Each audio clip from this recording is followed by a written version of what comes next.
ਮੀਆਂ ਆਸਫ ਅਲੀ ਇੱਕ ਵਾਰੀ ਫਿਰ ਤੁਹਾਡੇ ਸਾਹਮਣੇ ਆ। ਤੇ ਕਰਤਾਰਪੁਰ ਬਾਜ਼ਾਰ 'ਚ ਮੈਂ ਖੜਾ ਸੀ ਤੇ ਇੱਥੇ ਇੱਕ ਸਰਦਾਰ ਜੀ ਨੂੰ ਮੈਂ ਖੜੇ ਦੇਖਿਆ ਨਾ, ਬੜੇ ਪਰੇਸ਼ਾਨ ਖੜੇ ਸੀ। ਤੇ ਨਾਲ ਮੈਂ ਪੁੱਛਿਆ ਕਿ ਕੀ ਮਸਲਾ ਵੀ ਖੜੇ ਕਿਉਂ ਇੱਧਰ, ਕੀ ਹੋਇਆ, ਤੁਸੀਂ ਕਿਉਂ ਇੰਨੇ ਤੰਗ ਪਏ ਹੋਏ? ਨਹੀਂ ਤੰਗ ਤਾਂ ਨਹੀਂ ਪਏ ਹੋਏ, ਉਹ ਲੇਡੀ ਸ਼ਾਪਿੰਗ ਕਰ ਰਹੀਆਂ ਸੀਗੀਆਂ, ਸੂਟ ਪਸੰਦ ਕਰ ਰਹੀਆਂ ਸੀਗੀਆਂ ਤੇ ਬਸ ਉਹਦੇ ਬਾਅਦ ਰੋਈ ਤਾਂ ਕੋਈ ਐਸੀ ਗੱਲ ਨਹੀਂ। ਸ਼ਾਪਿੰਗ ਹੋ ਗਈ ਹੈ ਬਹੁਤ ਸੋਹਣੀ, ਬੰਦੇ ਬੜੇ ਇਮਾਨਦਾਰ ਹੈ, ਦੁਕਾਨਦਾਰ ਤੇ ਜੋ ਰੇਟ ਕਿਹਾ, ਮਤਲਬ 4 ਸੂਟਾਂ ਦੀ ਗੱਲ ਕੀਤੀ ਸੀ ਤੇ 2 ਲਿੱਤੇ, ਕਹਿੰਦਾ ਉਨੇ ਪੈਸੇ ਲਾਵਾਂ, ਅਸੀਂ ਵੱਧ ਦੇ ਰਹੇ ਸੀ, ਉਹਨੇ ਵਾਪਸ ਕਰਤੇ। ਨਹੀਂ ਉਹ ਤੇ ਹੋ ਗਿਆ। ਤੇ ਸੂਟ ਪਹਿਲੀ ਵਾਰੀ 'ਚ ਹੀ ਪਸੰਦ ਆਇਆ, ਤੁਸੀਂ ਕਹਿੰਦੇ ਬਾਰ-ਬਾਰ? ਬਹੁਤ ਦੇਖੇ ਆ, ਬਹੁਤ 3-4 ਦੁਕਾਨਾਂ ਤੇ ਦੇਖ ਕੇ ਲਿਆ। ਹਾਂ। ਤੇ ਕੀ ਨਾਮ ਤੁਹਾਡਾ? ਰਾਜਦੀਪ ਸਿੰਘ। ਕਿੱਥੋਂ ਆਏ ਹੋ? ਚੰਡੀਗੜ੍ਹ ਤੋਂ। ਚੰਡੀਗੜ੍ਹ। ਸਤਕਾਰਦੀਪ ਸਿੰਘ ਹੈ ਜੀ। ਇੰਜੀਨੀਅਰ ਅਸੀਂ ਦੋਨੇ ਇੰਜੀਨੀਅਰ ਹਾਂ। ਅੱਛਾ, ਦੋਵੇਂ ਇੰਜੀਨੀਅਰ ਹੋ। ਅੱਛਾ, ਤੇ ਚੰਡੀਗੜ੍ਹ ਤੋਂ ਤੇ ਸ਼ੁਰੂ ਤੋਂ ਚੰਡੀਗੜ੍ਹ ਦੇ ਹੋ?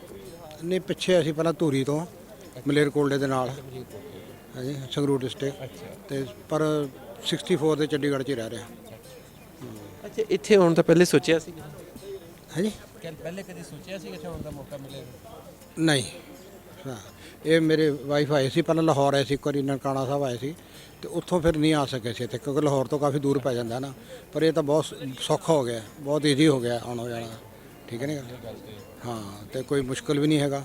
ਅਪਲਾਈ ਕੀਤਾ ਆਨਲਾਈਨ, ਸਭ ਕੁਝ ਆਨਲਾਈਨ ਹੋ ਕੇ, ਇੱਥੇ ਵੀ ਟਾਈਮ ਨਹੀਂ ਲੱਗਿਆ। ਬੜਾ ਈਜ਼ੀ ਪ੍ਰੋਸੈਸ, ਬਹੁਤ ਈਜ਼ੀ ਪ੍ਰੋਸੈਸ ਹੈ, ਬਹੁਤ ਖੁੱਲਾ ਟਾਈਮ ਮਿਲ ਗਿਆ ਔਰ ਬਹੁਤ ਸੋਹਣਾ ਕੰਪਲੈਕਸ, ਬਹੁਤ ਅੱਛਾ ਕੰਪਲੈਕਸ ਬਣਾਇਆ, ਬਹੁਤ ਵਧੀਆ ਬਣਾਇਆ। ਇੱਦਾਂ ਦੇ ਹੋਰ ਸਹੂਲਤਾਂ ਹੋਰ ਜਗ੍ਹਾ ਨੂੰ ਦਿੱਤੀਆਂ, ਨਨਕਾਣਾ ਸਾਹਿਬ ਦੀ ਯਾਤਰਾ ਜੇ ਦਿੱਤੀਆਂ ਨੇ ਤਾਂ ਬਹੁਤ ਖੁਸ਼ੀ ਹੋਏਗੀ। ਪੰਜਾ ਸਾਹਿਬ ਦੀ ਯਾਤਰਾ ਲਈ ਦਿੱਤੀ ਜਾਵੇ। ਇੱਦਾਂ ਹੀ ਉੱਧਰ ਲੋਕ ਜਿਹੜੇ ਜਾਣਾ ਚਾਹੁੰਦੇ ਨੇ, ਸਰਹੰਦ ਜਾਂਦੇ ਲੋਕ, ਮਲੇਰਕੋਟਲੇ ਜਾਂਦੇ ਆ ਜਾਂ ਅਜਮੇਰ ਸ਼ਰੀਫ ਜਾਂਦੇ ਨੇ, ਉਹਨਾਂ ਵਾਸਤੇ ਵੀ ਫੈਸਿਲਿਟੀਆਂ ਦਿੱਤੀਆਂ ਤਾਂ ਫਾਇਦਾ ਹੋਏਗਾ। ਬਾਕੀ ਬਿਲਕੁਲ ਆਪਣੇ ਵਰਗੇ ਲੋਕ ਲੱਗਿਆ, ਕੋਈ ਫਰਕ ਨਹੀਂ ਲੱਗਿਆ ਸਾਨੂੰ, ਸਾਡੇ ਨਾਲ ਵਧੀਆ ਪੰਜਾਬੀ ਬੋਲਦੇ। ਹਾਂ। ਤੁਹਾਡਾ ਕੀ ਨਾਮ ਜੀ? ਬਲਦੀਸ਼ ਕੌਰ। ਤੇ ਲਿਆ ਕੀ ਕੁਝ? ਅਸੀਂ ਜੀ ਸ਼ਾਲਾਂ ਵੀ ਲਈਆਂ, ਸੂਟ ਵੀ ਲਏ ਹੈ, ਹਾਂਜੀ, ਸਾਰੀ ਸ਼ਾਪਿੰਗ ਕਰ ਲਈ।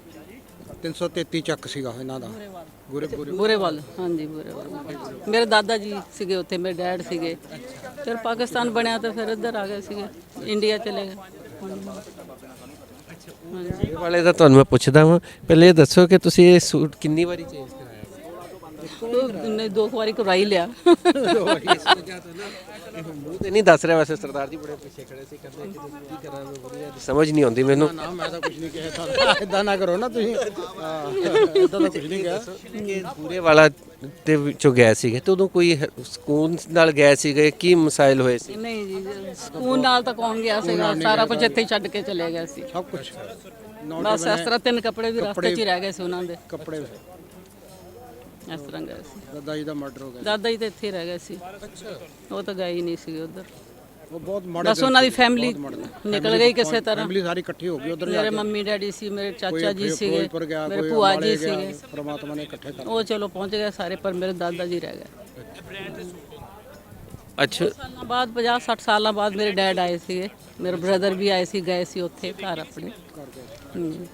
ਉਹਨਾਂ ਨੇ ਫਿਰ ਦੱਸਿਆ ਸੀ, ਉੱਥੇ ਪਤਾ ਲੱਗਿਆ ਵੀ ਉਹਨਾਂ ਨੂੰ ਸ਼ਹੀਦ ਕਰ ਦਿੱਤਾ ਸੀ। ਅੱਛਾ, ਉਹ ਯਾਨੀ ਕਿ ਬਾਕੀ ਨਿਕਲ ਗਏ ਤੇ ਉਹ ਇੱਥੇ ਰਹਿ ਗਏ? ਹੋਰ ਸੀ ਨਾ, ਉਹ ਬਾਕੀਆਂ ਨੂੰ ਬਚਾਉਂਦੇ ਰਹੇ ਤੇ ਨਿਕਲ ਗਏ। ਅੱਛਾ ਅੱਛਾ, ਉਹਨਾਂ ਕੋਲ ਗਨ ਸੀ? ਤੋਂ ਗੱਲ ਸੀ, ਬਹੁਤ ਟ੍ਰੈਜਿਕ ਸਟੋਰੀ ਸੀ ਉਹ ਸਾਰੇ ਪਾਸੇ ਹੋਇਆ, ਉਧਰ ਵੀ ਹੋਇਆ, ਇੱਧਰ ਵੀ ਹੋਇਆ, ਬਹੁਤ ਮਾੜਾ ਹੋਇਆ। ਲੋਕ ਮਤਲਬ ਚੰਗੇ ਭਲੇ ਲੋਕ ਹੁੰਦੇ ਨੇ, ਉਹੀ ਮਤਲਬ ਪਾਗਲ ਹੋ ਜਾਂਦੇ ਨੇ ਕਿ ਨਹੀਂ। ਉਹੀ ਜਿੱਥੇ ਰਹਿੰਦੇ ਸੀ ਸਾਰੇ ਇੰਨਾ ਮੰਨਦੇ ਸੀ ਉਹਨਾਂ ਨੂੰ।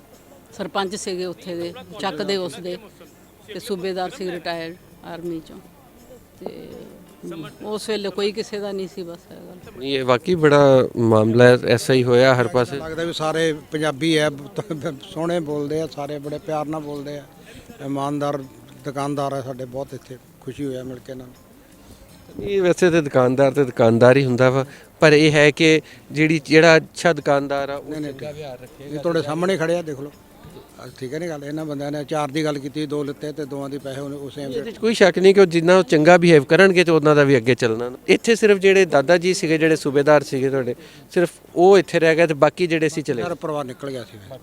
ਉਹ ਸਟੇਸ਼ਨ ਚਲੇ ਗਏ, ਸਟੇਸ਼ਨ ਤੇ ਪਹੁੰਚ ਗਏ, ਉੱਥੋਂ ਫਿਰ ਟ੍ਰੇਨ ਤੇ ਜਾ ਕੇ ਫਿਰ ਹੋ ਕੇ। ਇਹ ਬੜਾ ਇੱਕ ਅਫਸੋਸਨਾਕ ਵਾਕਿਆ ਤੇ ਜਿਹਦੇ ਨਾਲ ਵੀ ਮਿਲੀਦਾ, ਜਿੱਥੋਂ ਵੀ ਸੁਣੀਦਾ ਇਹ ਚੀਜ਼ਾਂ ਇੱਕ। ਤੇ ਬਹਰਹਾਲ ਹੁਣ ਤੁਸੀਂ ਆਏ ਹੋ ਤੇ ਦੇਖੋ ਹਾਲਾਤ ਹੀ ਬਦਲ ਗਏ, ਪਤਾ ਨਹੀਂ ਲੱਗਦਾ ਕਿਹੜੇ ਟਾਈਮ ਕੀ ਹੋ ਜਾਵੇ। ਤੇ ਹੁਣ ਦੇਖੋ ਉਹੀ ਬੜੇ ਖੁਸ਼ੀ ਦੇ ਨਾਲ ਇੱਥੇ ਆ ਕੇ ਤੇ ਇੱਥੋਂ ਜਾ ਰਹੇ ਆ। ਕਿ ਸਾਰੇ ਮਿਲ ਜੁਲ ਕੇ ਰਹਿਣ, ਕੋਈ ਇਹੋ ਜਿਹੀ ਗੱਲ ਨਾ ਮੁੜ ਕੇ ਕਦੀ ਹੋਵੇ। ਕੰਟਰੀ ਦਾ ਫਾਇਦਾ ਹੈ, ਹਾਂਜੀ ਦੋਨਾਂ ਦੇਸ਼ਾਂ ਦਾ ਫਾਇਦਾ ਹੈ, ਖਾਸ ਤੌਰ ਤੇ ਪੰਜਾਬੀਆਂ ਦਾ ਬਹੁਤ ਫਾਇਦਾ ਹੈ। ਦੇਖੋ ਇਹ 'ਚ ਕੋਈ ਸ਼ੱਕ ਨਹੀਂ ਕਿ ਫਾਇਦਾ ਤੇ ਦੋਵਾਂ ਪਾਸੇ ਹੀ ਹੈ, ਜੇ ਸਕੂਨ ਹੋ ਜਾਵੇ ਤੇ ਮਸਾਇਲ ਨਾ ਬਣਨ।